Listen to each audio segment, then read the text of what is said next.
Good morning students.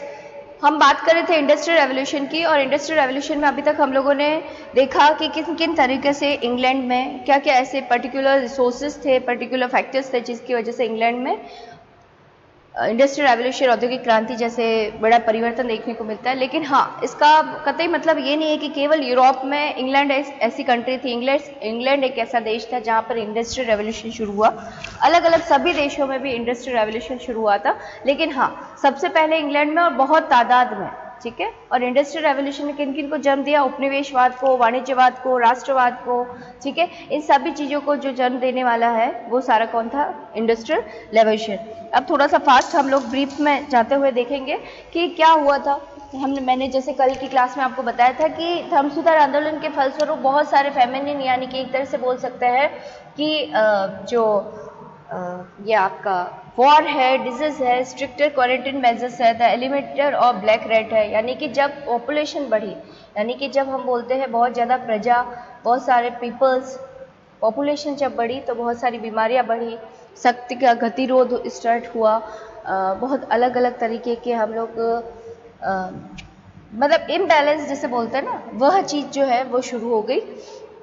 For example हम ये बोल सकते हैं, धर्म सुधार आंदोलन के फलस्वरूप जब हम देखते हैं कि बहुत ज़्यादा प्रजाजन है, हर छोटे मोटे गांव में बहुत ज़्यादा लोग हो गए, बहुत ज़्यादा पॉपुलेशन हो गई, तो सूखा पड़ने लग गया, बाढ़ की स्थिति हो गई, डिजीज बीमारियां फैलने लगी। इसकी वजह से कहीं ना कहीं हम लोगों को डिमांड बढ़ी, चीज़ों की, वस्तुओं की जो है डिमांड बढ़ी, और उसी के फलस्वरूप उद्योगों में परिवर्तन आया।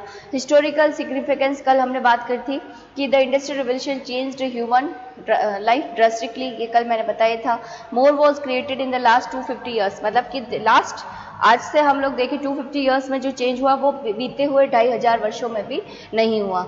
ठीक है। उसके बाद में हम देखते हैं कि इंडस्ट्रियल रेवोल्यूशन क्या होता है। तो ये एक तरह से इसकी डेफिनेशन है कि the industrial revolution refers to the greatly increases output of the machine made goods that begin in the England in 17th century.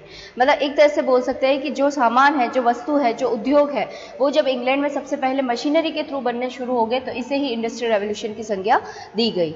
Next हम लोग देखते हैं, machine were invented which replace human labour, बता चुके हैं। New energy sources were developed to power the new machinery, water, steam, electricity, gas, kerosene. उसी तरह increased use of metals and minerals, aluminium, coal, copper, iron. यानी कि एक तरह से हिंदी में बोले तो जब ह्यूमन, यानी कि जो हमारे मनुष्य है, मनुष्यों का जो कार्य करने की क्षमता है वो कहीं ना कहीं मशीनों से रिप्लेस हो गई। उसके अलावा जो हम नेचुरल रिसोर्सेज थे, नेचुरल सोर्सेज होते थे हमें किसी भी चीज़ को बनाने के, उसकी जगह हम किस किस के, इलेक्ट्रिसिटी है, ऑयल है, स्टीम है, इनका आविष्कार हो गया।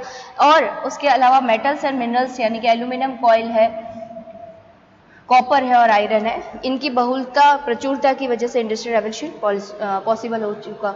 फिर उसके बाद में हम लोगों, मैंने जस्ट ब्रीफ में बता रही हूँ क्योंकि इसके आगे की क्लासेस में हम ले चुके हैं। Britain takes the lead. Britain ने क्यों लिया? क्योंकि ब्रिटेन के बहुत पर्टिकुलर इसके पीछे फैक्ट्स थे, बहुत सारे रीजंस थे कि प्लेंटीफुल आयरन एंड कॉयल, यानी कि एक तरह से बोल सकते हैं कि लोहे और कोयले की प्रचुरता। हिंदी में अनेविगेबल रिवर सिस्टम, हर जगह आपको पता है चारों तरफ जब पानी से, ये आप देख सकते हो, हर चारों तरफ जब पानी से घिरा हुआ है, तो आप क्यों ना, आपको समझ में आएगा, ये चीज़ बहुत अच्छे से समझ में आ सकती है कि जब पानी की प्रचुरता है वो, और लोहा और कोयला इन्हें बहुत ही आसपास के क्षेत्रों में मिल रहा है, तो इनके पास में जो पर्टिकुलर जो रिसोर्स है वो सारे के सारे आ रहे हैं। Colonies that supplied raw material bought finished goods, यानी कि कॉलोनीज, यानी कि सबसे बड़ी बात उपनिवेशवाद। यानी कि अगर मैं हिंदी में बताऊं तो पहले आप लिख सकते हो कोयला व लोहा की खान थी इनके पास, है ना, लोहे की प्रचुरता। ठीक है। सेकंड हम लोग देख सकते हैं इनके पास में क्या था, जल। तीसरा यानी कि जल यानी कि पानी के प्राप्त करने का रिवर सिस्टम जो था वो इनका बहुत ही अच्छा था, मतलब पर्टिकुलर इनको जितना पानी चाहिए था वो उतना था। उसके अलावा तीसरा आपका बनता है उपनिवेशवाद, उपनिवेशों की उपलब्धता, जल की उपलब्धता। ये हिंदी में आप इस तरह से लिख सकते हैं। ठीक है। फोर्थ है government that encourage improvement in transportation and used its navy to protect British trade. ये आपको अच्छे से पता है कि जहाँ पर चारों तरफ, हम इसे क्या बोलते हैं, एक आइसलैंड बोलते हैं, चारों तरफ जब पानी से घिरा हुआ है तो यहाँ पर नेवी भी बहुत सख्त है, और उसके अलावा जो गवर्नमेंट है वो भी क्या करती है, सपोर्ट करती है अपने व्यापार को बचाने के लिए, सुरक्षा की दृष्टि से। उसके अलावा डेवलपमेंट और domestic system of production, domestic system develop in England, simple सी बात है, लेट 1688 के बीच में डोमेस्टिक सिस्टम जो था वो डेवलप हुआ। डोमेस्टिक का मतलब सीधा सीधा क्या होता है कि इनके पास में पर्टिकुलर जितने भी रिसोर्सेज थे, काम करने के स्किल डेवलप थे, मजदूर बहुत अच्छे थे, कारीगर बहुत अच्छे थे। Domestic system could not keep up with the demand, यानी कि इनका जितना चाहिए था उससे ज़्यादा ही ये क्या बनाते थे, सामान बनाते थे। उसके अलावा द इंडस्ट्रियल रेवोल्यूशन की वजह से क्या हुआ, ट्रांसपोर्टेशन इम्प्रूव्ड। आप एक तरह से देख सकते हो ये इसके प्रभाव में आएगा, किसके प्रभाव में आएगा, परिणाम है, प्रभाव है इंडस्ट्रियल रेवोल्यूशन के, उसमें आएगा कि शिप्स, अब वुडन शिप्स जो है आयरन शिप बन गई और स्टील शिप्स, एक तरह से बोल सकते हो।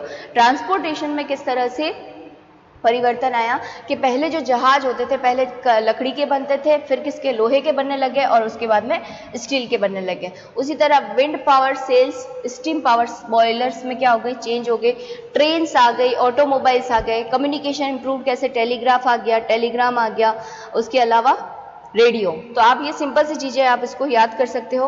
नेक्स्ट हम देखते हैं background of the industrial revolution क्या था। साइंटिफिक रिवोल्यूशन क्या हुआ, इंटेलेक्चुअल रिवोल्यूशन, साइंटिफिक मतलब साइंस ने तरक्की की हर तरह के ज्ञान और विज्ञान की तरह से।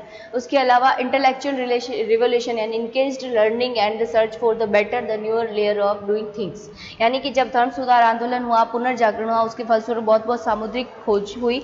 उसके अलावा ज्ञान विज्ञान साहित्य के क्षेत्र में अलग अलग परिवर्तन हुए। अब लोग जो है तर्क के आधार पर लॉजिकली हर चीज़ों को सोचने लग गए। विज्ञान की तरफ आप देखते हो, पहले क्या होता था कि जब हम पुनर्जागरण टाइम की बात करते हैं तो पुनर्जागरण टाइम में आपको अच्छे से पता है कि जो पोप और पादरी होते थे वो सीधा सीधा बोलते थे कि पृथ्वी जो है बिल्कुल कैसी है, धरातल पे चपटी है, लेकिन कोपरनिकस ने तय कर दिया, बताया, शो किया कि नहीं। उसके अलावा कोपरनिकस है, बहुत सारे गैलीलियो है, उन्होंने इन्वेंट किया, जैसे न्यूटन है, ग्रेविटी का नियम है, उसके अलावा पृथ्वी गोल होती है, तो ये सारे नियम आने लगे। तो अब इंसान की जो तर्क शक्ति है, उसके अलावा इच्छा शक्ति है और कुछ कर गुजरने की जो क्षमता है वो उसका क्या हुआ, डेवलपमेंट हुआ। फिर एग्रीकल्चर रिवोल्यूशन अच्छे से पता है, कृषि क्रांति हुई, जैसे land owners entertained in their enclosures, seed drill, crop rotation, उसके अलावा लाइव स्टॉक ब्रीडिंग, यानी कि एक तरह से बोल सकते हैं कि किस तरह से बीजारोपण करना है, उसके अलावा किस तरह से फसलों की कटाई करनी है, लाइव स्टॉक ब्रीडिंग किस तरह से होगा। तो ये सारी चीज़ें जो है कृषि क्रांति की वजह से। तो आप एक पर्टिकुलर बैकग्राउंड देख सकते हो इंडस्ट्रियल रेवोल्यूशन में, क्यों, क्योंकि ज्ञान विज्ञान के क्षेत्र में परिवर्तन हुआ, इंटेलेक्चुअल परिवर्तन हुआ। इंटेलेक्चुअल का मतलब सीधा सीधा ये है कि जब इंसान ने अपने लाइफ स्टैंडर्ड को, स्टेटस को सुधारने के लिए, अच्छा करने के लिए कुछ कदम उठाए, तो इसे इंटेलेक्चुअल रिवोल्यूशन बोला जाता है। और कृषि क्रांति बहुत अच्छे से आप पढ़ चुके हो। ये देखिए द सीड ड्रिल किस तरह से होता था, ये आ गया। फिर इनोवेशन, द थ्रेशिंग मशीन, आपको अच्छे से पता है थ्रेशिंग मशीन जो है इस तरह से काम करने लग गई, ये उस टाइम की है, ठीक है। फिर 1004 फील्ड सिस्टम, उन्होंने पहले 4 फील्ड सिस्टम बताया कि कौन सा कब एक तरह से, मतलब आप इसको ये देख सकते हो, ये लिख लोगे तो भी चलेगा कि टाउनशेंड 4 फील्ड सिस्टम, उसने कृषि के आधार पर, यानी कि फसलों के उत्पादन के लिए, कल्टीवेशन के लिए, उपजाऊ भूमि के लिए अलग अलग सिस्टम दिए, कौन सी फसल कब उगानी चाहिए, कौन से मौसम में उगानी चाहिए, उसके अलावा कहाँ पर कौन सा सिस्टम अपनाना चाहिए। जैसे फॉर एग्जाम्पल आप देख सकते हो वीट, बार्ले, टर्नबल्स, इन क्लोवर, किस टाइप से आपको फसलों का उत्पादन एक ही खेत में करना चाहिए। फैक्ट्री सिस्टम आया, develop to replace the domestic system of production, अच्छे से पता है, पढ़ा हुआ है कि फैक्ट्री सिस्टम की वजह से ये सारी चीज़ें चेंज हो गई। Faster method of production, worker concentration in a set location, production anticipate demand. For example, under the domestic system, a woman might select fabric and have a business person give it to a home based worker to the make. मतलब simple सी बात है, पहले क्या होता था, इसमें सिर्फ इंग्लिश में लिखा हुआ, बाकी आप ये अच्छे से समझ सकते हो कि पहले होता क्या था कि पहले जो लघु उद्योग और कुटीर उद्योग होता था तो परंपरागत तरीकों से ही सामान को बनाया जाता था, कपड़े को बनाया जाता था, बुनाई की जाती थी, ठीक है। लेकिन धीरे धीरे जब मशीनरी आ गई तो उन वर्कर्स को वो सिस्टम अब कहाँ पे डेवलप हो गया, फैक्ट्री में, तो उन्हें वही काम कहाँ पर आकर करना पड़ेगा, फैक्ट्री में। तो ये चीज़ हम लोगों ने लास्ट क्लास में की थी। अब जैसे फॉर एग्जांपल आप अच्छे से समझ सकते हो कि इसमें क्या लिखा हुआ है, मेथड्स डोमेस्टिक सिस्टम और फैक्ट्री सिस्टम में क्या था। अब मेथड देखो, इसमें क्या होते थे, हैंड टूल्स काम में लिए जाते, क्या यूज में लिए जाते थे, हैंड टूल्स। लेकिन यहाँ पर अगर देखा जाए तो मशीन जगह ले ली। ये आप अगर एज इट इज चार्ट बना दोगे तो भी ओके है। लोकेशन पहले घरों में काम होता था, अब कहाँ पर होने लग गया, फैक्ट्री में होने लग गया। फिर small hand tools owned by the worker, यानी कि ओनरशिप और काइंड ऑफ टूल्स क्या होते थे कि छोटे छोटे व्यापारी होते, छोटे छोटे कारीगर होते तो उनके अंडर में होता था। लेकिन अब large power driven machine owned by the capitalist, यानी कि एक तरह से बोल सकते हैं कि जो उद्योगपति होते थे उनके अंडर में मशीनरी काम कर रही थी, फैक्ट्री। अब प्रोडक्शन आउटपुट क्या होता था, स्मॉल लेवल ऑफ प्रोडक्शन। भाई घर पे काम करोगे, एक लिमिटेड सोर्स होगा, लिमिटेड टाइम पीरियड है, और क्योंकि तुम ह्यूमन बीइंग हो तो तुम्हारा पास में केवल और केवल एक पर्टिकुलर टाइम होता है, उसी में आप अपना काम कर सकते हो। Send only to the local market, जो कि मैंने लास्ट क्लास में बताया था, और manufactured on the per order basis. लेकिन यहाँ पर लार्ज लेवल पे प्रोडक्शन हो रहा है, sold to the world wide market. उसके अलावा manufactured in anticipation of the demand, जितनी डिमांड है उससे भी ज़्यादा आप क्या कर सकते हो, मशीन का यूज़ करके किसी भी चीज़ का प्रोडक्शन कर सकते हो। अब work done by the worker, worker manufactured entire item, जितना भी आइटम होता था उतना ही बनाता था। यहाँ पर worker typically made one part of the larger whole, यानी कि मशीन काम करी, आप केवल सपोर्ट कर रहे हो। हेनीफोर्ड्स असेंबली लाइन, यानी कि early 20th century kept worker stationary. एक तरह से बोल सकते हैं कि जब मशीन में काम करते तो काम तो मशीन करती है, लेकिन उसके एज ए सपोर्ट के काम में कौन करता है, ह्यूमन बीइंग करता है। लेकिन यहाँ पर वर्कर मैन्युफैक्चर्ड एंटायर आइटम। उसके अलावा hours of the work, worker अब कितना टाइम लगता है, तो workers work as much as he और she would and could according to demand, यानी कि जितना वह कार्य कर सकते हैं उतना वो कार्य, जितना लिमिट है इंसान का उतना काम कर सकता है। Worker work set daily hours, यानी कि उन्हें कम से कम 7-8 घंटे काम करना ही करना है तो करना पड़ेगा। 12 घंटे, जैसे आप लोग देखते हो इंडस्ट्रियल रेवोल्यूशन स्टार्टिंग में हुआ था, तो इंडस्ट्रियल रेवोल्यूशन की सबसे बड़ी डिमांड जो थी वो यही थी कि 14 आवर्स से 18 आवर्स तक काम करवाया जाता था। चाइल्ड लेबर करे जाते थे, वुमन लेबर्स होती थी। लेकिन यहाँ पर जो कुशल कारीगर होते थे, डोमेस्टिक सिस्टम, यानी कि परंपरागत। डोमेस्टिक सिस्टम का मतलब होता है जो परंपरागत सिस्टम होता था किसी भी उद्योगों का, व्यापार का बनाने का, वो। Worker dependency on employer, worker had multiple sources of the substance, other employees own garden और farm and outside farm labour. इनकी खुद की जो होती थी डिपेंडेंसी, वो अपने घर और अपने बगीचे तक ही सीमित रहती थी। लेकिन यहाँ पर worker need entirely on the capitalist और हिज और her income, urban living made personal farming and gardening impractical. यानी कि एक तरह से बोल सकते हैं कि फैक्ट्री सिस्टम के अकॉर्डिंग कल कारखानों तक ही जो मजदूर होते थे, कारीगर होते थे, उनकी जो जीवन है वहीं पर वहाँ तक ही सीमित हो गया था। और सेकेंडली जब हम बात करते हैं तो उद्योगपति की जितनी क्षमता होगी, जितना वो व्यापार में अपना पैसा इन्वेस्ट करता है, उतना ही वह कार्य कर पाएगा। इन शॉर्ट आप ये बोल सकते हो कि डोमेस्टिक सिस्टम जो है वो एक तरह से परंपरागत रूप से सभी उद्योगों का मेन हुआ करता था। लेकिन जैसे इंडस्ट्रियल रेवोल्यूशन हुआ तो फैक्ट्री सिस्टम की वजह से ये सारे अमूलचूल परिवर्तन देखने को मिलते हैं। उसके बाद में why the industrial revolution started in England, simple सी बात है, हमने देखा था capital for investing in the means of the production, यानी कि एक तरह से इनके पास में अच्छा खासा पैसा था।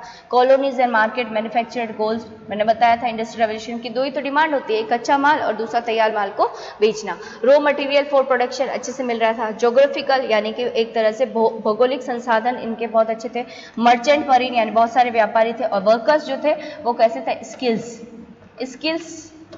स्किल्ड वर्कर्स थे इनके पास में, ये हम पढ़ चुके हैं।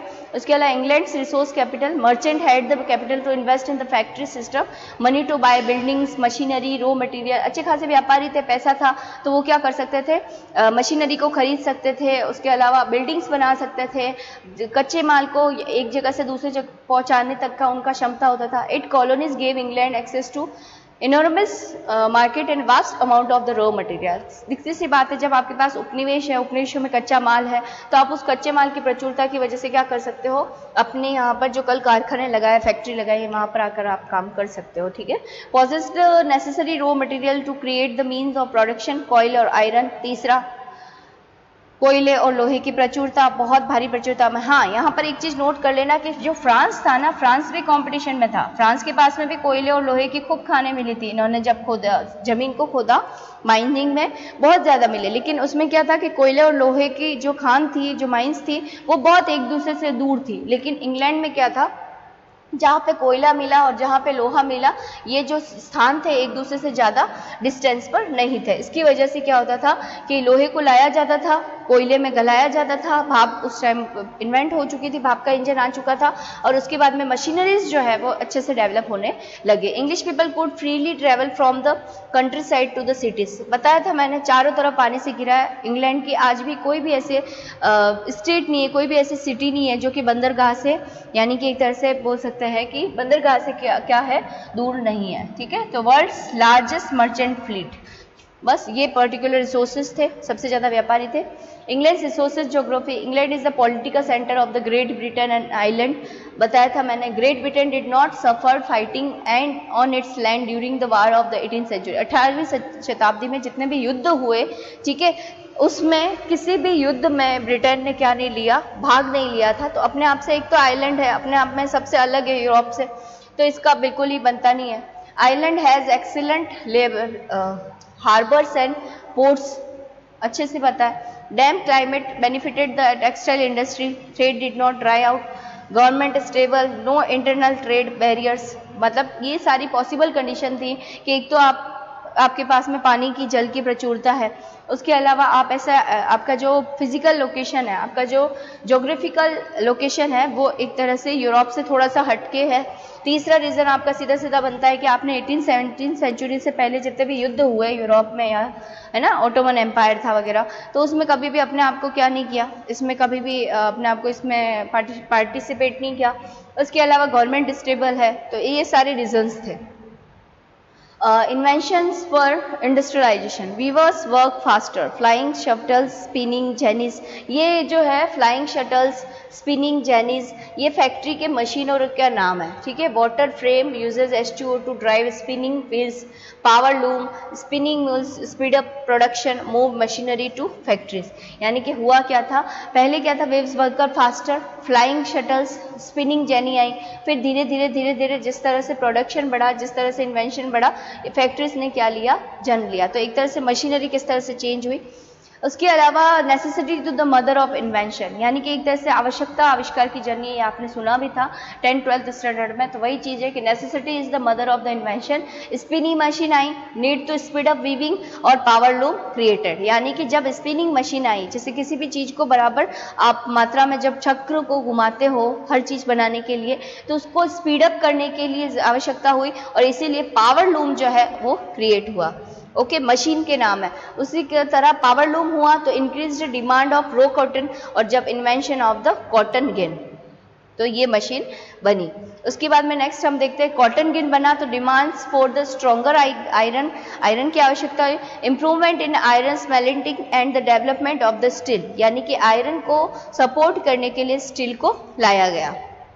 Okay, then as more steam powered machine were built, factories needed more coal to create this steam। तो as soon as possible, हमें पता था कि जितनी आवश्यकता बढ़ेगी उतनी ज़्यादा आप डिमांड्स भी बढ़ेगी, और डिमांड बढ़ेगी तो उतने ज़्यादा इन्वेंशन भी होंगे। तो जिस तरह से भाप के इंजन की आविष्कार के साथ साथ में फैक्ट्रीज में मशीनरी डेवलप हुई, mining method improve to meet the demand of more coal, यानी कि कोयले की आवश्यकता के लिए माइनिंग इन्वेंशन हुई। The process of inventing never, यानी कि जो कि पहले कभी भी नहीं हुआ था। फिर बेलवर्क जनवरी 13, 2014 turn, 1 second, okay, the birth and the growth of the textile industry, John की सबसे पहले, इंग्लैंड, फ्लाइंग शटल, ये कुछ कंपनीज के नाम है, इंडस्ट्रीज के नाम है, जो कि 1733 में फ्लाइंग शटल आई, स्पिनिंग जेनी, उसके बाद में वाटर फ्रेम, ये कंपनीज है। मशीनरीज को इन्वेंट किया, hand operated machine which increase the speed of weaving, home based machine that spin spoon thread 8 times faster than the spoon by hand, water powered spinning machine that was too large for use in a home। मतलब इसको बस ये याद रखिए, ये flying shuttle जो है John की, ठीक है, जेम्स हार्ग्रीव्स, और उसके अलावा रिचर्ड आर्कराइट। ओके, तो ये जस्ट आप याद रख सकते हैं। स्पिनिंग मूल आया, जैसे Samuel Crompton English, Edward Cartwright, Eli Whitney, Elias Howe, इन्होंने क्या क्या इन्वेंशन किया, स्विंग मशीन का, कॉटन गिन का, पावर लूम का, स्पिनी म्यूल का, ये धीरे धीरे धीरे कर रखा और किसने किया वो भी साथ में लिखा हुआ है। तो ये आप नोट कर सकते हो कि these machine were so large they were placed in large building called factories, यानी कि ये जो मशीन्स थी ओके तो मैंने जस्ट बताया कि इंडस्ट्रियल रेवोल्यूशन का शुरुआत कैसे हुई, इंडस्ट्रियल रेवोल्यूशन में किस किस तरह से कौन कौन सी मशीनरीज है, कंपनीज है, उन्होंने उनका इन्वॉल्वमेंट हुआ। तो आप फ्लाइंग शटल 1733, उसके बाद में स्पिनिंग, फिर वाटर फ्रेम, देन आप याद कर सकते हो spinning mule, power loom, cotton gun, swing machine, ठीक है। तो ये सारी चीजें आई थी, तो इसका नाम याद सकते हैं। टेक्नोलॉजी इन टेक्सटाइल इंडस्ट्री, अच्छे से पता है कि इंडस्ट्रियल रेवोल्यूशन में आप जिस तरह से देख सकते हो टेक्नोलॉजी किस तरह से बढ़ी। Development of steam engine, early water power involve mills built over fast moving steam and reverse. अच्छे से आपको पता होगा पहले क्या होता था कि पानी से ही जो है आप फास्ट मूविंग के लिए भाप बनाते थे, रिवर्स उसका काम आती थी।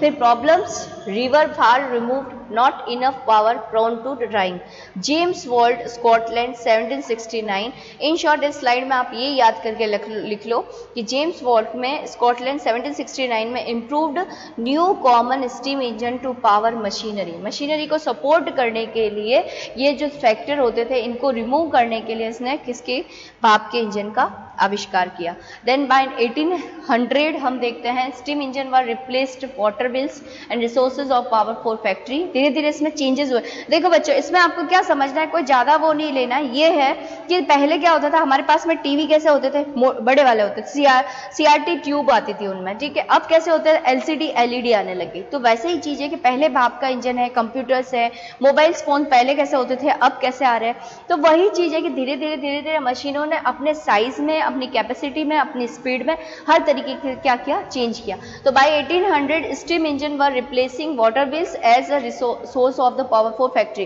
Factory relocated near raw material workers and ports. Ports मतलब आपको अच्छे से समझ में आता है, बंदरगाह। Cities grew around the factories built near central England, coal and iron mines, Manchester, Liverpool, ये जगह है, ठीक है, यहाँ पर सेटअप हो गए।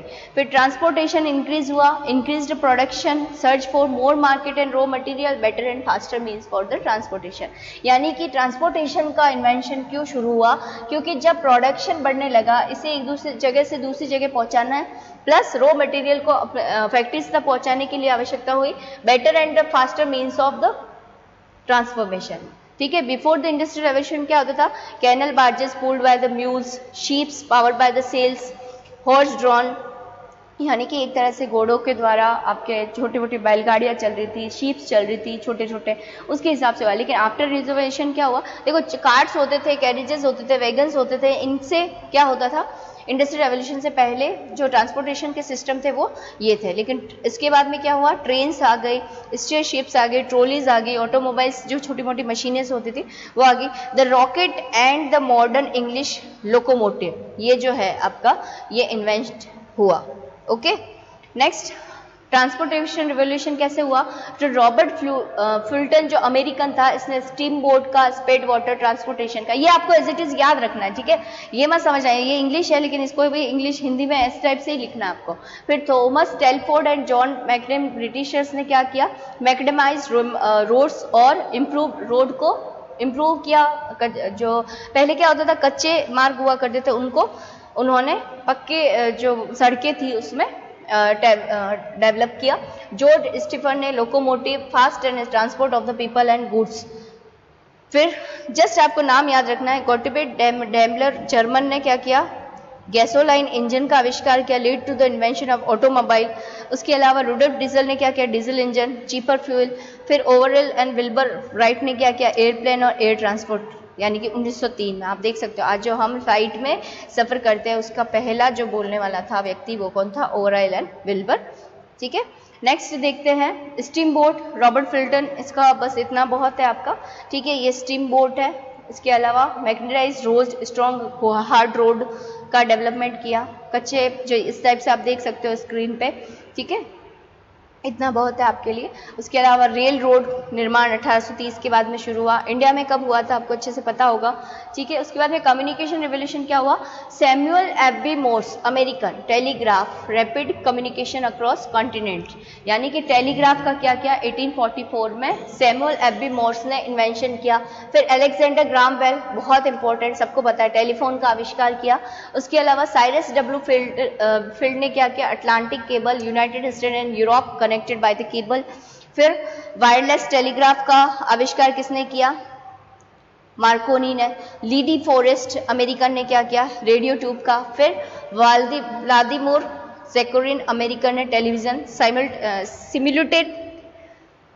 सिमुलेटेनियस ऑडियो एंड विजुअल ब्रॉडकास्ट, मतलब सिमुलेट करना यानी कि एक साथ भेजना वॉइस को, ठीक है। उसके अलावा आप देखते हैं कि क्या क्या चीजें चेंज हुई।